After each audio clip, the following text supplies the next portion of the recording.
Olá pessoal, eu me chamo Luciano, sou professor de Geografia e vim aqui trazer a correção da primeira semana do PET 6 do segundo ano do ensino médio.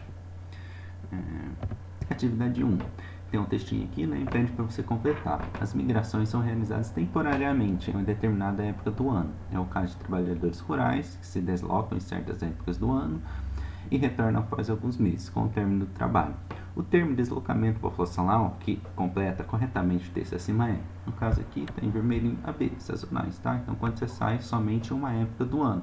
Pendulares é aquela dia a dia, né? Diariamente, vai e volta todo dia. Esse do rural é quando sai do rural e vai para o urbano. E definitivos é quando você vai e fica de vez naquela cidade, naquela região. A 2. Sobre a população alternativa verdadeira é. No caso aqui, essas 4 que estavam no PET, elas estão erradas, tá? Então eu coloquei aqui, acrescentando, né, aí, que nenhuma é verdadeira. Atividade 3, realiza correlação a respeito dos indicadores de desenvolvimento humano. Então tá lá, eu vou começar aqui pela 1 e na alternativa. Taxa de natalidade. Então taxa de natalidade é o que?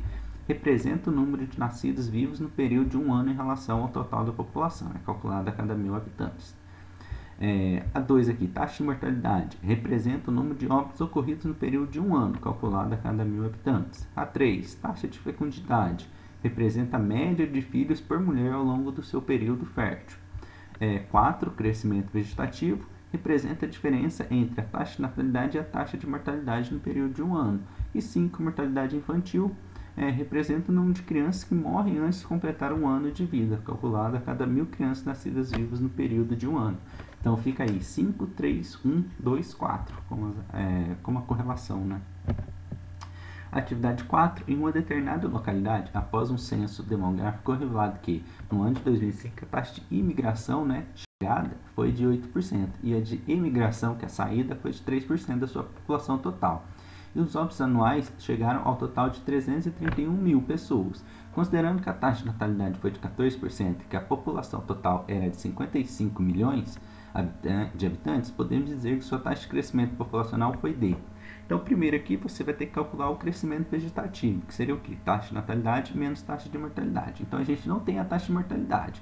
Então, a gente vai lá ver como que calcula a taxa de mortalidade. Olha lá, número de óbitos vezes 1.000 dividido pela população total. Então, o número de óbitos eu esqueci de colocar aqui, mas está aqui, né? 331 mil.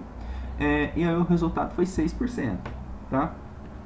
E aí você vai voltar aqui e fazer o crescimento vegetativo, 14% menos 6%.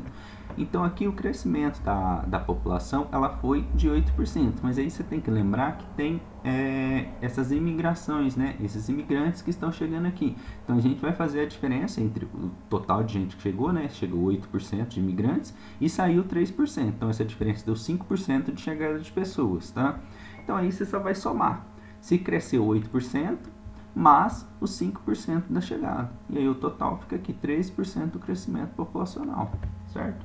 E aí se tiver interesse, você faz 13% no total de habitantes aqui. E a 5, analise as pirâmides etárias do Brasil, considerando os itens sobre a estrutura populacional brasileira. Eu não coloquei as pirâmides aqui, mas a gente já vê aqui, como está destacado em vermelho, todas elas são verdadeiras. Então, as pirâmides revelam que, atualmente, somos caracterizados como país adulto, em fase de transição para nos tornarmos um país idoso no ano de 2050. Então, a gente vê que em 2050 o gráfico está praticamente invertido, né? A básica até então fica ali no nascimento, ela está indo para as idades mais velhas, né? A 2, a base mais estreita da pirâmide de 2050, quando comparado com a 2015, indica uma redução na taxa de natalidade. Então, certamente, né, a gente vai ver que as pessoas aqui elas vão tender a ter menos filhos, né, e a passarem a viverem mais. A 3, as pirâmides revelam que há uma expectativa de que nosso país passará por uma transição demográfica que modificará o perfil populacional brasileiro. Então, sim, a gente vai ver que a nossa parte mais idosa ela vai ser bem maior do que é atualmente.